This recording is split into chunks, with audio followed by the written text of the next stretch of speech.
Beneath the cold blue waters of San Francisco Bay lies a jagged sliver of land that has defied time, tides, and reason. Alcatraz Island, once a military fortress and the most feared prison in America, is now a decaying ruin steeped in legends far darker than any official record would dare suggest. Tourists come for the history, for the whispers of Al Capone, and daring escape attempts, but many leave haunted by something far less tangible, a presence they cannot explain, an echo they cannot shake. From the very beginning, Alcatraz was considered cursed ground. The native Alani people, who once fished these waters, believed the island was inhabited by evil spirits. To them, Alcatraz was a place of exile, a grim purgatory where the unwanted and dangerous were cast away. As centuries passed and empires rose and fell, the rock's reputation only grew darker. Every wall, every corridor, every solitary cell bears the psychic imprint of pain, violence, and despair. What follows is the chronicle of Alcatraz, not only its visible, documented history, but also the invisible undercurrent of dread that has shaped its legend. This is the story of Alcatraz's ghosts, seen and unseen, and the many lives they continue to touch. Long before European sails creased the horizon of San Francisco Bay, Alcatraz was already an island whispered about in fear. For the Alani people, it was not land to be cultivated or cherished.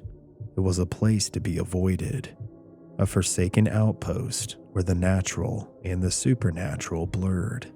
They called it the Island of the Evil Spirits. In the dead of night, fishermen claimed they heard weeping carried on the wind, low and mournful, as if the sea itself were grieving. Sometimes, strange lights, blue and green orbs, would shimmer along the jagged cliffs, dancing before vanishing into the fog. Elders spoke of spirits trapped on the island, betrayed lovers, warriors consumed by vengeance, and creatures that preyed on those foolish enough to trespass.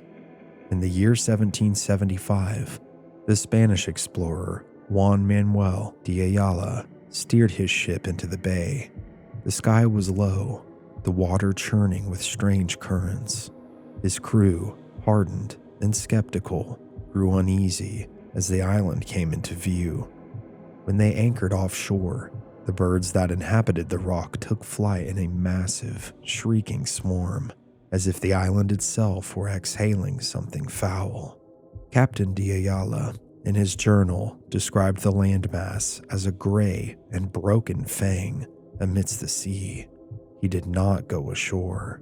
Instead, he named it the Island of the Pelicans and sailed on.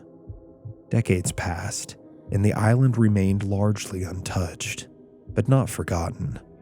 During storms, sailors swore the fog around Alcatraz moved against the wind, curling in upon itself like a living thing. Some nights, entire ships altered course to avoid it, their crews citing headaches, nosebleeds, or overwhelming dread when they drew too near. In 1850, the United States military claimed Alcatraz, unaware or perhaps unbothered by its dark reputation. A detachment of engineers arrived to begin fortifying the island. Among them was a man named Elias Granger, a stonemason from Virginia with hands as tough as the rocks he carved. Granger kept a private diary found decades later in the belongings of his descendants. In one entry, dated November 3rd, 1852, he wrote, "There is a wind here that speaks, and it does not speak kindly. At dusk, while carving out the barracks wall, I felt watched, closer than watched. I heard footsteps crunching gravel behind me, yet when I turned, no one was there. I saw movement in the far fog, something tall, swaying, wrong in shape. Even the dogs will not stay long. They whimper and scratch to leave, and at night, I do not sleep. By 1854, a lighthouse had been erected, the first on the west coast, but even its warm glow did little to ease the island's temperament. The keepers rotated frequently, citing unease, sleeplessness, and the constant sensation of being observed. In the first winter storm after its construction, the light went dark for several hours despite being fully operational. When the keeper was found, he was locked inside the tower, unconscious, with blood crusted beneath his nose, and his hands clawing at the stone floor. Stories began to grow. Soldiers posted at the fort reportedly heard cannon fire when no drills were scheduled. Shadows moved across the parade grounds at night, shadows cast by nothing. One young lieutenant fired his musket at a figure outside the barracks door. When the officers rushed out, they found the man trembling, pale, insisting he had seen someone in an old Spanish military uniform standing motionless in the rain. The legend of Alcatraz was evolving. The island was now more than a geological oddity. It had become a container, a cage not just for prisoners, but for something older, something spectral. And it had only just begun. By the 1850s, the winds of war were already sweeping across the United States, and Alcatraz was no longer just a cursed rock in the bay.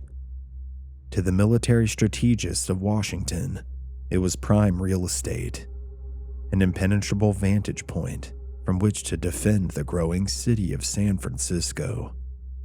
The island's reputation among local tribes and odd reports from early military crews were dismissed as superstition. The War Department saw only stone, elevation, and strategic value, but the men sent to transform Alcatraz into a fortress soon learned the land did not yield easily. The Army Corps of Engineers arrived in 1853 to begin fortification. They brought dynamite, steel, and a confidence that only hubris could fuel. They blasted through layers of rock, constructing a series of stone parapets and tunnels that honeycombed the island's underbelly. Deep magazines were carved into the hill's heart to store powder and shot. Casemates were built for cannons that would never fire in battle. Alcatraz became a gun platform, armed, angular, and silent. And beneath the surface, something shifted. Corporal Henry Wade kept a logbook during this time as an assistant engineer. An analytical man from Pennsylvania, Wayne had a head for numbers and a complete disinterest in superstition. But after weeks on the island, his entries took a curious turn. October 4th, 1855. Compass malfunctioned again near the South Battery. This is the third time this week. We recalibrated, but the needle spun wildly. Engineer Lyle suggests magnetized ore beneath the surface. Seems plausible. October 7th. Night Watch reported whispering beneath the foundation. No one present, but the echo of tools on stone. I investigated and heard nothing, but it was unusually cold, and my lantern flickered. October 11th. Strange noises in the powder room, like breathing. Thought it was wind, but the doors were sealed. No one else heard it but me. I'm sleeping poorly. Several soldiers began requesting reassignment. One lieutenant reportedly refused to sleep indoors, choosing instead to set up camp beneath a tarpaulin near the artillery yard. When questioned, he simply replied, "They walk the halls after midnight." He was shipped back to Fort Point for psychological evaluation. During this time, several prisoners were held on the island. Confederate sympathizers, military deserters, and insubordinate officers. They were chained in the subterranean cells beneath the west end of the island, a section that soon earned a new name among the troops: the Dry Tombs. One guard, Private Julius Grant, was placed on night duty near the entrance to the old lower corridor. Grant was known as reliable and solid. A former blacksmith from St. Louis, he was also a skeptic. When others spoke of cold spots and shadowy figures, he laughed, until one night in 1861. He was found at dawn, sitting upright against the wall near the lower battery, his rifle at his side, his eyes open and unblinking. He wouldn't speak. When the medics arrived, they discovered his hands had been frozen stiff. There had been no weather drop, no storm. His skin was blue from the fingertips up.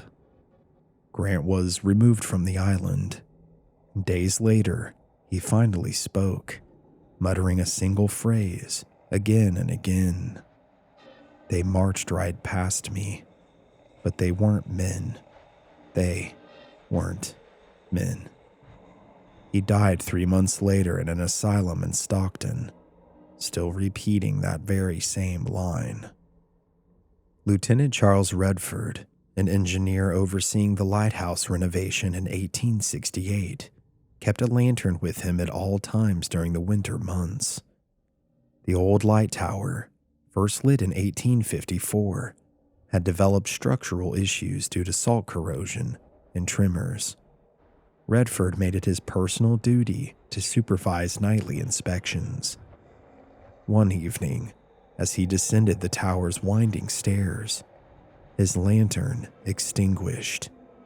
He relit it. A gust of air, sharp and sour, blew upward from the bottom of the stairs and put it out again. He thought he heard footsteps coming up, boots on metal. He called out, thinking a soldier had come to meet him, but there was no reply. The steps stopped below, then silence. When he reached the ground floor, the door was locked from the inside, and he was alone. The next morning, the lighthouse keeper swore he hadn't left the main house all night. No one had, and yet Redford's journal contains a final line written that night. I saw a man on the stairs, but his head was gone.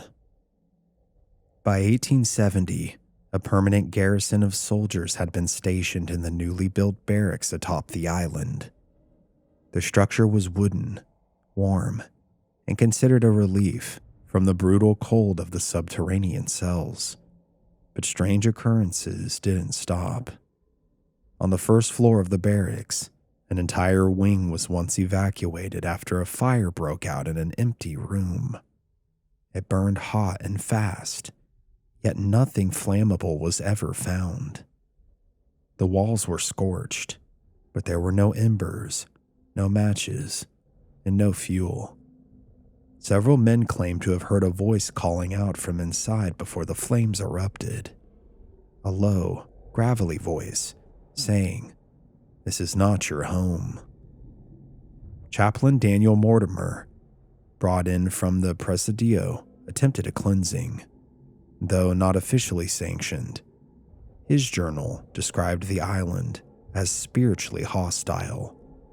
He wrote of a watching presence and claimed to have seen faces pressed against the windows of the empty stockade building, faces that vanished like mist when approached. His journal was never published, and he died in 1875 under mysterious circumstances, having thrown himself into the bay from the edge of the officers' club. His final note was found nailed to his door: "You cannot bless what does not wish to be healed." Despite the whispers, the island was fortified further. More batteries, more soldiers. The south side bristled with mortars. but something deeper had taken root. A silent acknowledgement among those stationed there that Alcatraz was different. New soldiers arrived with their chests puffed out, only to become pale and silent within weeks. Few re-enlisted. Those who stayed developed rituals, knocking 3 times before entering the armory, leaving bread at the foot of the cannon near the northwest cliff, and whistling when walking the eastern tunnels to keep the others away. No official record kept track of these superstitions, but they were passed down orally from soldier to soldier. A young drummer boy named Elias, just 13 years old, reportedly disappeared in 1872 there. Last seen near the storage sheds, he had gone to retrieve a powder charge. His footsteps led into the fog, and none returned. For weeks after, his soft drumming was heard in the early hours, echoing across the parade ground. One final story from this era lingered long after the fortress transitioned into a prison.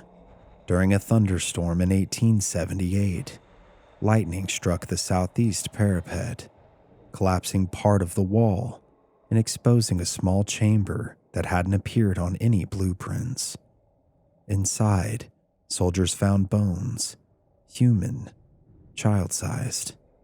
Alongside them, carved into the stone, was a primitive glyph resembling a sun with an eye at its center.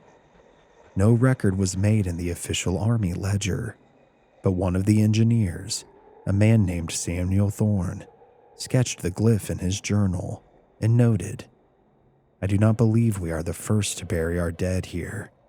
Something was here before. Something watches." The chamber was sealed within days. Alcatraz the fortress was considered a success. It never fired a shot in anger, but the men stationed there left with more scars than medals. The guns stood silent, but the island did not. And even as it prepared to transform once more into the most feared prison in America, the spirits beneath the rock remained, waiting. The year was 1934. The country, wary from the Great Depression, looked to its government for strength, for control, for punishment of those who flouted the law during its darkest years. Alcatraz, long dormant and crumbling on its rocky perch in the bay, was about to awaken again, not as a fort or military stockade, but as a symbol of absolute incarceration, a final stop for the men who had outlasted every other prison. The U.S. Department of Justice took control of the island, reinforcing its structures with reinforced concrete and installing new steel bars, gun galleries, guard towers, electric locking systems, and a sense of cold, permanent order. They gave it a new name, the United States Penitentiary, Alcatraz. But the island didn't forget what it had once been, and it didn't take kindly to being disturbed again. The first prisoners arrived in August, 136 men in total, their heads shaved, hands cuffed, eyes lowered. Among them, murderers, racketeers, escape artists, and madmen. One man walked with his chin held high, and his name was Alphonse Capone. Capone had ruled Chicago with blood and gold, but on Alcatraz, he was stripped of everything. The warden, James A. Johnston, made no exceptions. There were no bribes here, no connections, no special treatment. Capone was assigned inmate number AZ-85 and placed in cell B-181.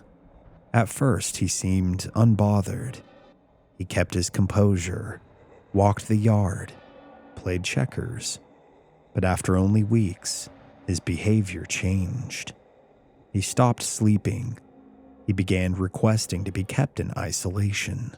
He whispered to the guards about a man named Jimmy. At first, they ignored it. Everyone in Alcatraz talked to ghosts eventually, but Capone was insistent. Jimmy, he said, came at night. Jimmy stood at the foot of his bed. Jimmy called his name from the hallway, and Jimmy wanted revenge. The guards laughed until Capone began screaming in the middle of the night. Screams so loud, they echoed through 3 blocks and startled the night shift into drawing their weapons. When they opened his cell, he was alone, drenched in sweat, pointing to the far corner. "There," he cried. "He's right there. Don't you see him?" There was nothing. Capone's health deteriorated quickly. He stopped eating. He stopped speaking to other inmates. He begged to be allowed to spend time in the shower room with his banjo, the one privilege he had been granted through exemplary behavior.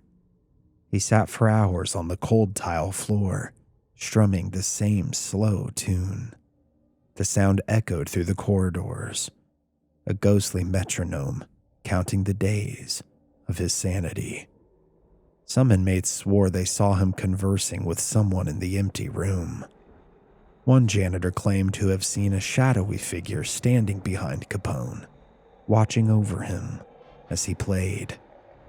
Others reported hearing whispered conversations in Capone's voice. Though he was alone, the voices would stop the moment that someone else entered. Guards grew nervous. Capone was moved temporarily to the prison hospital. By then, he had begun to degrade completely, picking at invisible threads, mumbling to himself, flinching at corners. The doctors attributed it to neurosyphilis, a slow rot of the brain. But the men who'd served with Capone in other prisons had never seen him afraid, not like this. "He's not afraid of dying," one guard said. "He's afraid of what's waiting for him when he does." Al Capone left Alcatraz in 1939, transferred to another facility due to failing health.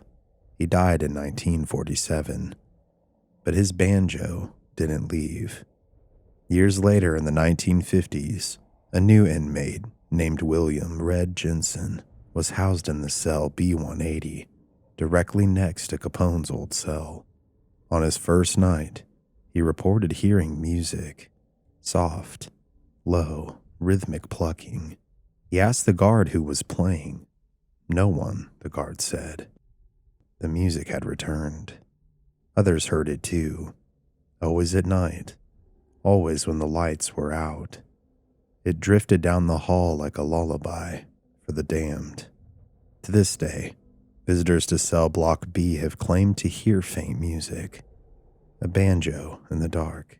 Some say it's an echo of a memory, and others say that Capone never really left. Over time, the inmates had developed their own survival tactics, not for the guards, but for the island itself. You never whistled in the showers, never looked directly into the mirror in the mess hall after dark, never call out to someone unless you can see their face, and never, under any circumstance, enter D Block alone. D Block was a place even the most violent inmates feared. It stood apart from the rest of the prison, not just physically, but atmospherically. The air in D Block was different, colder, thicker. Time felt slower there, as if something unseen held its breath the moment you crossed the threshold. There were 42 cells in total. Of these, 6 were considered punishment cells, dark, stripped-down chambers at the very end of the corridor. Guards called them strip cells. Inmates called them the hole. To the uninitiated, the hole sounds like solitary confinement, but it was worse, much worse. The 6 cells were bare, no light, no sink, and no beds. Just a toilet hole in the ground and 4 concrete walls. Most had steel doors instead of bars, cutting off every trace of light and sound. Some cells had no mattress, no clothing, nothing but a man and the dark. One cell in particular gained a reputation all on its own. Guards called it sensory death. It was in cell 14D that the strangest incident occurred. An inmate, his name redacted in records, was placed in the hole after stabbing another man with a makeshift shiv. He was deemed unstable. He screamed from the moment the door closed. But it wasn't pleading, he was warning them. "He's in here with me," he shouted. "You locked me in with him. He's watching me." The guards ignored him. They were used to theatrics, used to lies. But the screaming didn't stop. It continued all throughout the night, intermittent, desperate, and raw. Then around 3 a.m., it suddenly fell silent. By morning, the man was dead. His body was curled up against the wall. His eyes were open. His face was frozen in a look of terror so profound that even the seasoned guards hesitated before entering. There were deep bruises on his neck, as if he had been strangled, but his hands were untied, and the cell had been locked from the outside. Some claimed he took his own life, and others weren't so sure. The autopsy was inconclusive. The guards didn't talk about it.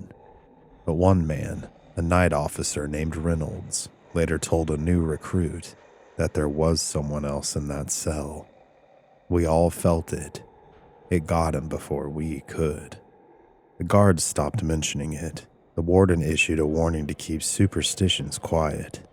But word got around, and no one wanted to sleep in 14D anymore. In 1951, a 19-year-old named Ellis Candler arrived at Alcatraz. He had been transferred from McNeil Island for stabbing a fellow inmate with a filed-down spoon. Ellis was cocky, slim, fast-talking, and sharp-eyed. He claimed he didn't fear Alcatraz. He told the guards he'd take any punishment that they could dish out. He mocked them. They placed him in 14D for 7 days. He laughed as they locked the door. By the second night, he was silent. By the third, he was screaming. The guards claimed he began begging to be moved, said that there was something in the cell with him. He wouldn't say what, however, only that it crouched in the corner, watching and whispering. On the 5th day, his cell door was opened early. Candler lay curled in the fetal position, rocking. His eyes were wide, staring at the far wall, mouth open but silent. When he was pulled out, his hands were shaking and his fingernails were torn. Later in the infirmary, he finally spoke. "There were 2 of us," he said, "but I was the only one breathing." Candler survived the hole, but he never truly recovered. He stopped speaking altogether a few months later. They transferred him to a federal psychiatric facility, and he died in 1962. The cause of death was officially listed as self-inflicted wounds, but the nurse on duty that night swore that Candler bled out clutching something in his hand. When she pried his fingers open, there was nothing there. Alcatraz was no stranger to violence. In the spring of 1946, the rock trembled again. Not with earthquakes or storms, but with gunfire, smoke, and death. May 2nd, 1946. At precisely 1:30 p.m., Bernard Coy, a lean, sharp-eyed inmate serving a life sentence for bank robbery, sprang into action. For months, Coy had studied the routines of the guards, the layout of the cell blocks, and the vulnerabilities of the gun galleries. He had noticed everything. And he wasn't alone. With him were Marvin Hubbard, Joseph Kretzer, Clarence Carnes, Sam Shockley, and Myron Thompson. Each man had nothing to lose, and their desperation would spark one of the bloodiest confrontations in Alcatraz's history. What began as a carefully timed ambush in the C-Block gun gallery quickly exploded into full-blown warfare. Coy had smuggled a makeshift bar spreader into the hallway, forced open the gallery's protective bars, and overpowered the lone officer on duty. Within moments, the inmates were armed with a rifle, pistol, and gas grenades. They took 9 guards hostage, but their plan had a fatal flaw. The yard door, which they needed to escape, was jammed shut. The key, retrieved from a hostage, was useless. Coy tried again and again, jamming the lock further. Minutes turned into hours, and hope turned to rage, and rage turned to blood. The prisoners retreated into the utility corridor, a dim-lit tunnel that snaked between the cell blocks and the recreation yard, space few men ever walked without supervision. There, cornered and determined not to surrender, they took cover. The next 48 hours, Alcatraz indeed became a war zone. The island was sealed, the Marines were called in, and explosives were used. Grenades were tossed. Gunfire ricocheted through steel and stone, shaking the very foundation of the prison itself. Smoke filled the corridors. Walls cracked, and blood soaked the concrete. When the dust settled, 2 guards lay dead. William Miller and Harold Stites, 3 inmates, Coy, Hubbard, and Kretzer, were also killed in the assault. Their bodies left sprawled in the corridor like broken dolls. The others were captured. Thompson and Shockley were later executed as San Quentin. Carnes, just 19, was spared due to his age. The utility corridor was then sealed shut, but it didn't stay silent. It began with footsteps. The first to report them was a guard in 1947. He was doing rounds in the early morning hours when he passed the welded door to the corridor. He paused. Someone was walking on the other side. Heavy boots, 1 step at a time. He radioed for backup, but no one had access to that corridor. A second guard heard the same thing a week later. The third time, the steps stopped. And then there came a knock. 3 slow, deliberate knocks on the steel door. When it was finally opened, the corridor was empty. They found no prints, no movement, just a chill that hung in the air. By the 1950s, the utility corridor had become legend.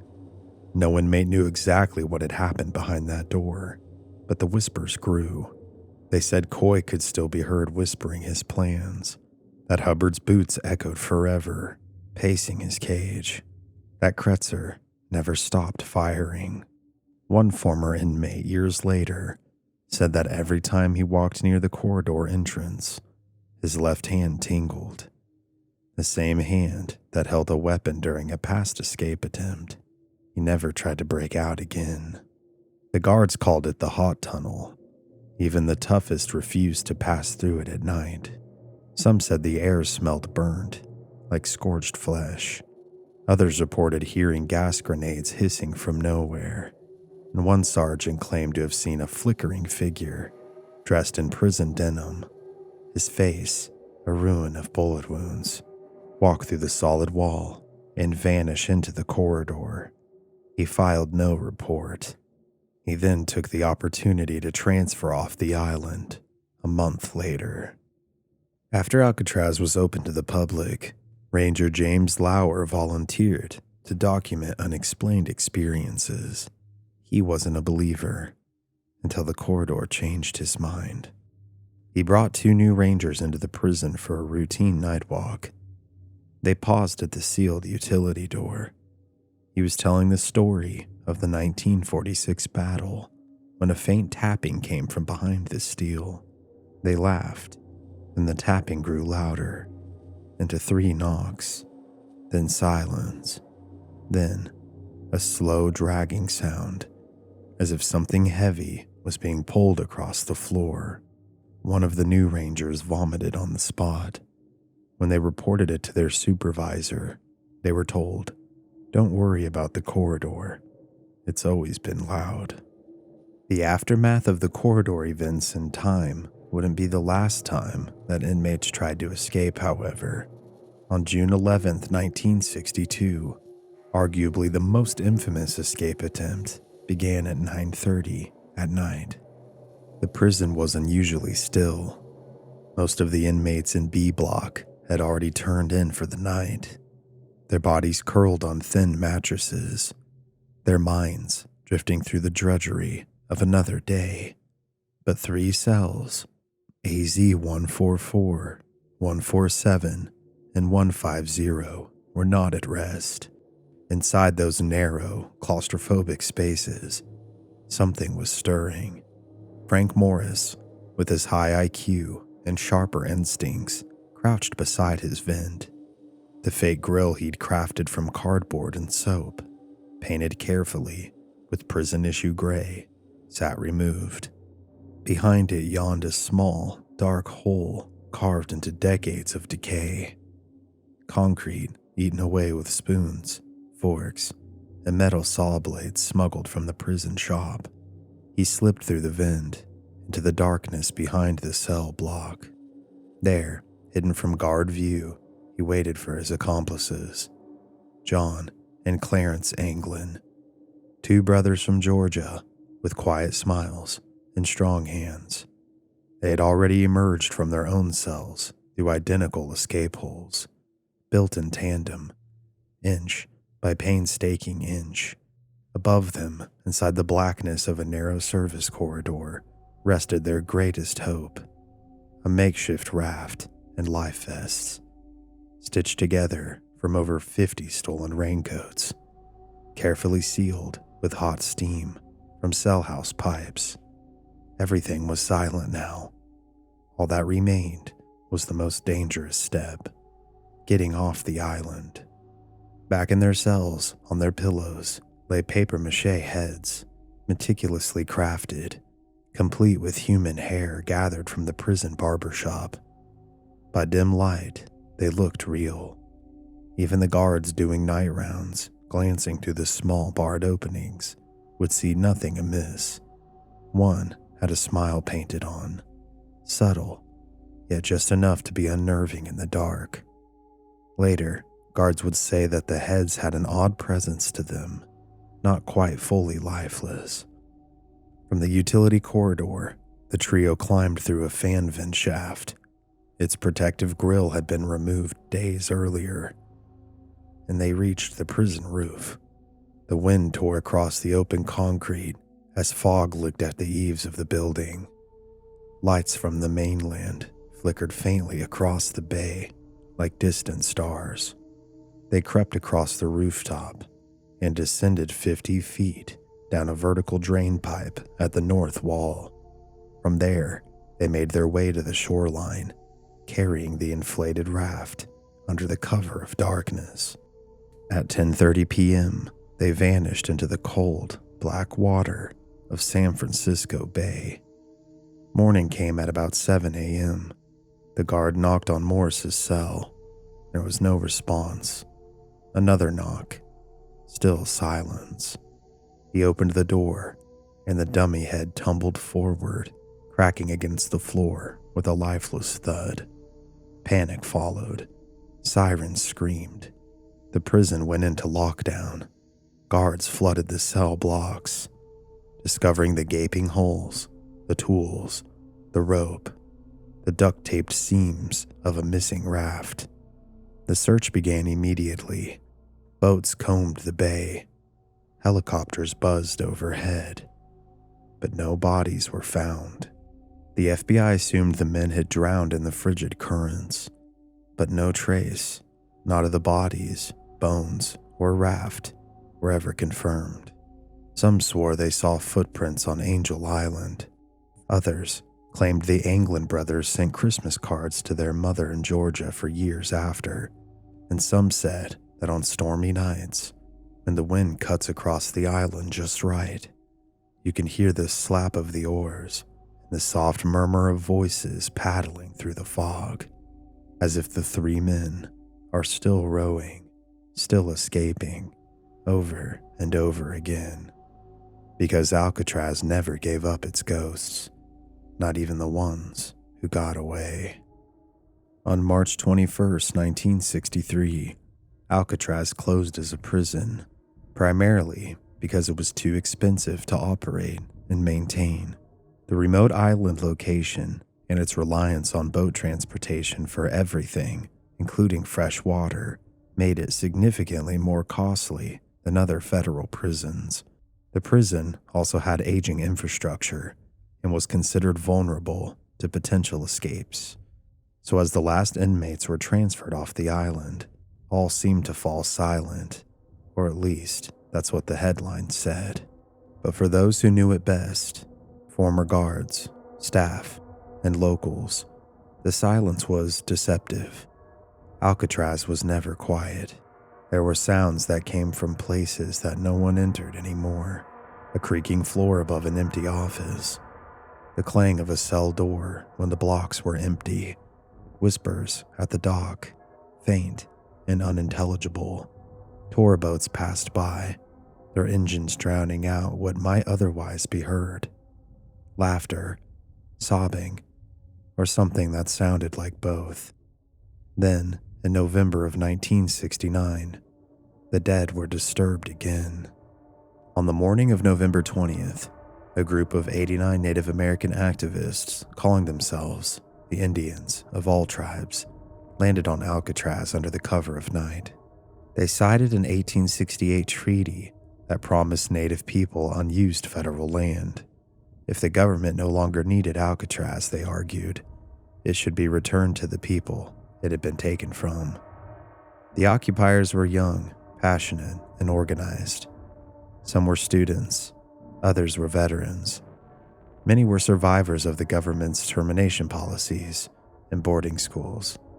The symbolism of taking Alcatraz, a place of isolation and punishment, and turning it into a beacon for Native rights was powerful. They brought food, water, and supplies, and painted messages on the walls, like "Welcome to Indian Land" and "Red Power." They made camp in the old guard buildings, the warden's quarters, and the ruins left to rot. But the island, already heavy with history, did not welcome them quietly. It began subtly. One of the first occupants, a Lakota woman named Grace Tallbird, spoke of dreams. In them, she walked through stone halls where men whispered through iron doors. Sometimes the whispers turned to screams. Other times, they simply stopped mid-sentence, as if realizing she didn't belong there. She awoke one night gasping for breath, the air around her so cold that her lips turned blue. Her blanket was soaked in condensation.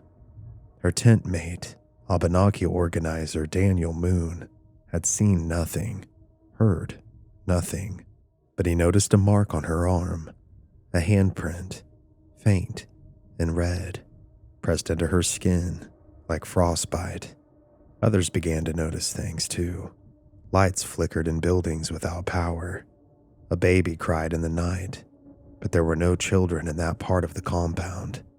Footsteps echoed from the old administration building. When investigated, the rooms were still empty. Nothing except for dust and silence.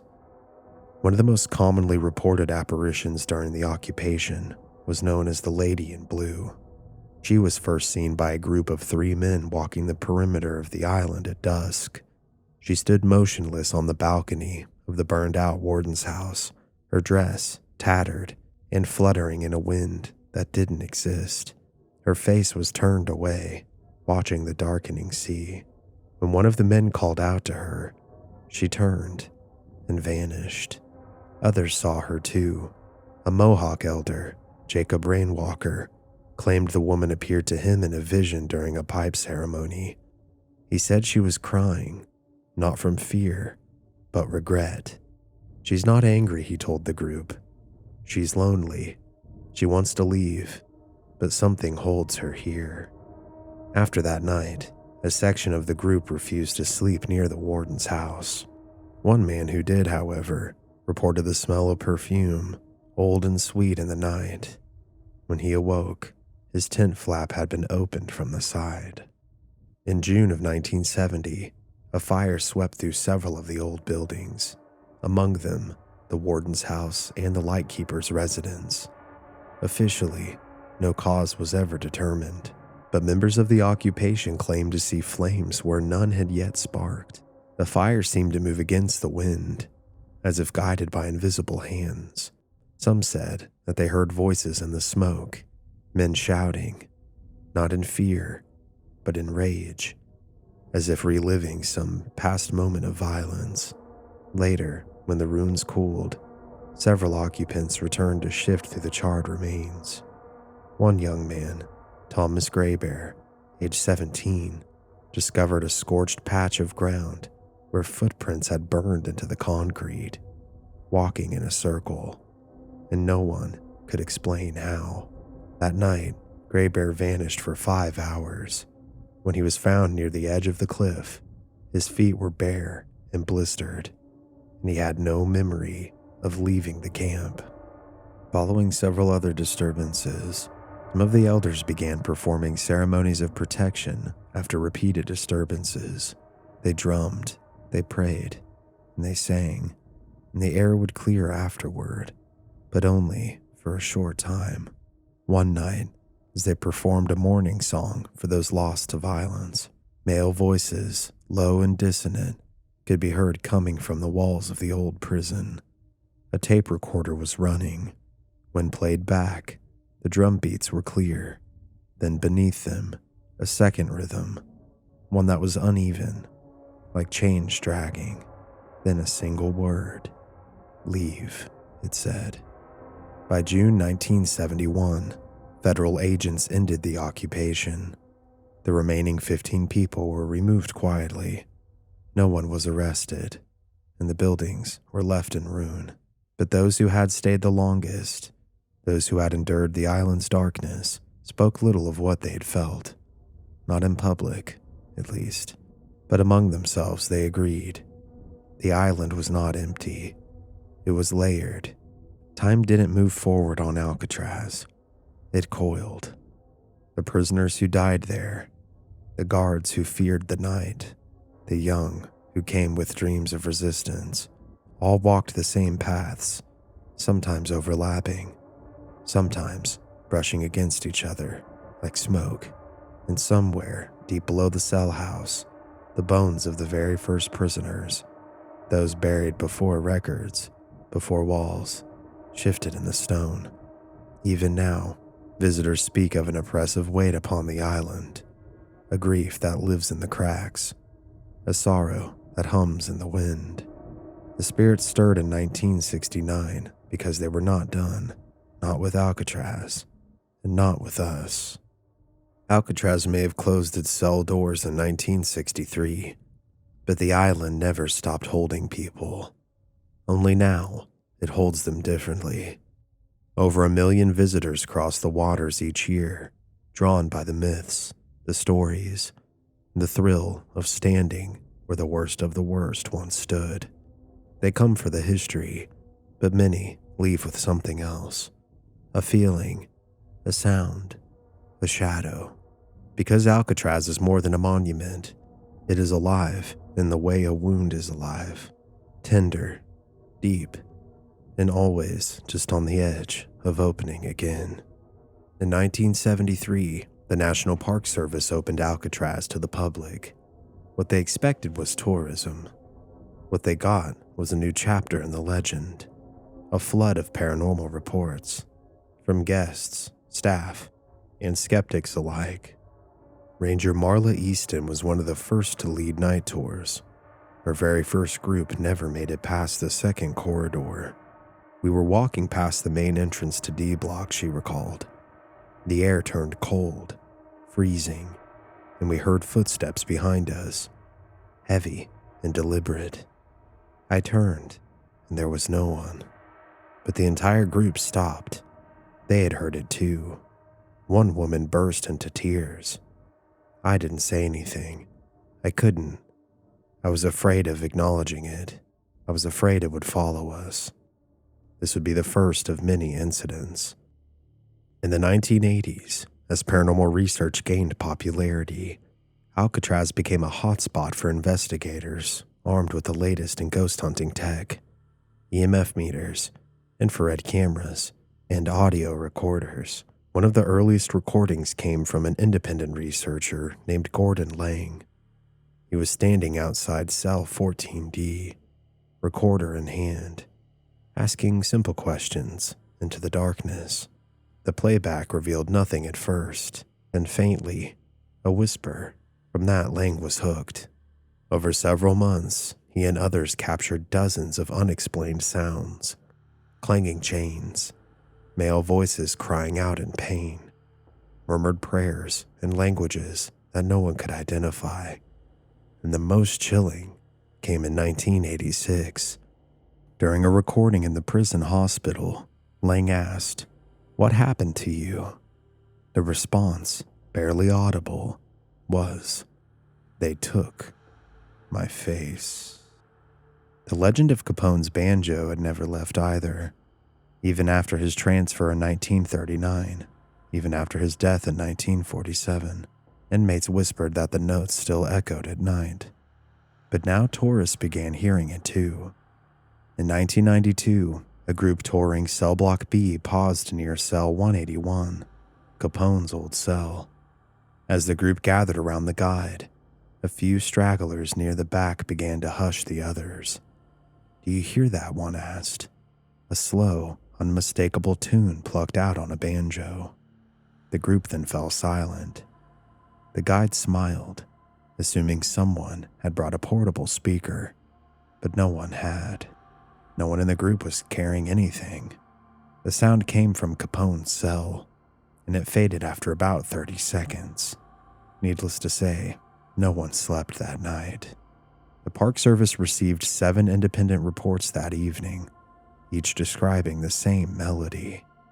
Today, guides tell the story with a smirk, but they do not stay near Cell 181 after the last tour ends.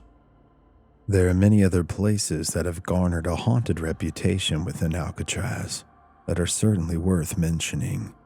The laundry room, a low-ceilinged space filled with rusting machines and the stink of mildew, had long been a place of unease. Inmates described it as tight, not in size, but in energy. Many said it made their skin crawl.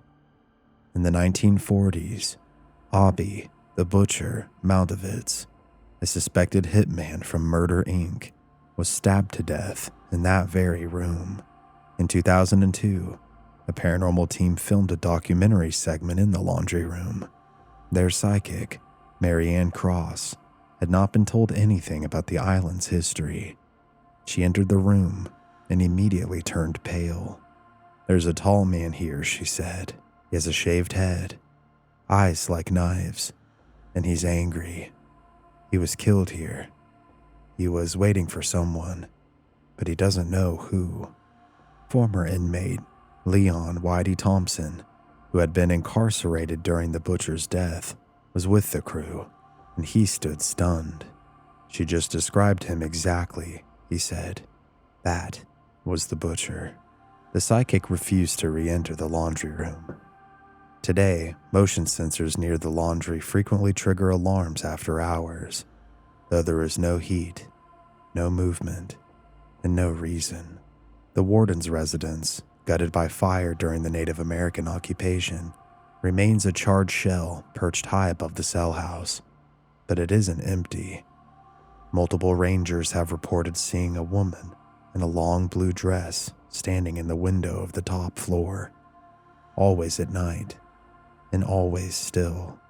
One ranger in 1999 swore he saw her turn and walk into the darkness, despite the house having no roof, no floor, and no stairs.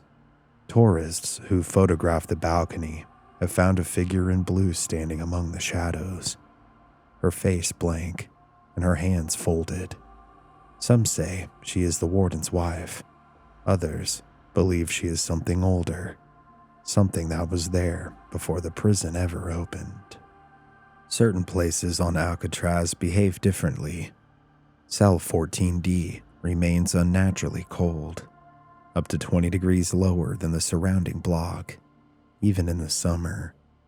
The mess hall still carries the smell of burnt coffee and gunpowder, despite being cleaned, scrubbed, and sealed. The hospital ward, shadows move in the corner of your vision. If you turn fast enough, you might see a man in a hospital gown standing next to a rusting gurney. He never moves, but if you blink, he's gone. A group of visitors in 2007 recorded a scream in the surgical bay, yet none of their party had screamed. A park ranger in 2011 refused to enter the hospital alone after hearing laughter coming from behind a locked door. One of the most disturbing phenomena, reported by both rangers and visitors, is the phantom count. Late at night, when the island is empty, footsteps echo through the cell blocks. A slow, deliberate march. Sometimes a voice calls out numbers. 1, 2, 3, up to 13, and then silence. Rangers have tried to locate the source. They've swept the blocks with dogs, motion detectors, and cameras, but they find nothing. But yet the count continues, and always stops at 13. What haunts Alcatraz? Is it the cruelty, the isolation, the sorrow, or is it something deeper, something buried? Many believe Alcatraz is a thin place, a place where the veil between life and death is worn down, frayed by suffering, a place where time bleeds and echoes last longer than they should. Some spirits might be prisoners, Coy, Kretzer, Capone. Others may be the forgotten, native exiles, buried soldiers, abused inmates whose names were never recorded. And then there are the entities that don't feel human at all, the ones who whisper through walls, the ones who crawl the ceilings, the ones who knock when you're alone. Alcatraz today is clean, lit, and filled with tourists and cameras. But when the ferry leaves and the fog rolls in, when the lights flicker and the final steps fade, it is as it always was. A prison, a wound, a place that remembers, and some of what it remembers us. Yet the legend of Alcatraz may continue to be written. As of this video, as recently as a few weeks ago, current President Donald Trump says that he is directing the government to reopen and expand Alcatraz, saying that for too long, America has been plagued by vicious, violent, and repeat criminal offenders, the dregs of society, who will never contribute anything other than misery and suffering. When we were a more serious nation, in times past, we did not hesitate to lock up the most dangerous criminals and keep them far away from anyone they could harm. That's the way it's supposed to be. If that does indeed happen to be the case, it may be interesting to see what stories come from new potential staff and inmates who may reoccupy the rock. But until then, if you visit, walk softly, speak kindly, and when you leave, whatever you do, don't look back, because something might be watching you from the other side, and if you turn around, it might follow you. Thank you guys so much for watching this latest video. I had several requests for this one, and I wanted to do a proper deep dive on the legends, the lore, and the history of this fascinating and very creepy place. So if you liked the video, please give it a like, share it around, leave me a comment, and subscribe if you're new here. You can watch all my content ad-free by clicking join now to become a channel member, or by visiting patreon.com/mysteryarchives. Or you can check out the ever-evolving merchandise and my books at mysteryarchives.myshopify.com. And also make sure to check out my all-fictional stories channel called Cody's Creepies, which I'll link below. I truly appreciate all of your time, your support, and love, guys. That's about all I've got for today. This has been Cody here at Mystery Archives. Make sure to please stay safe out there, and take care. I'll see you next time.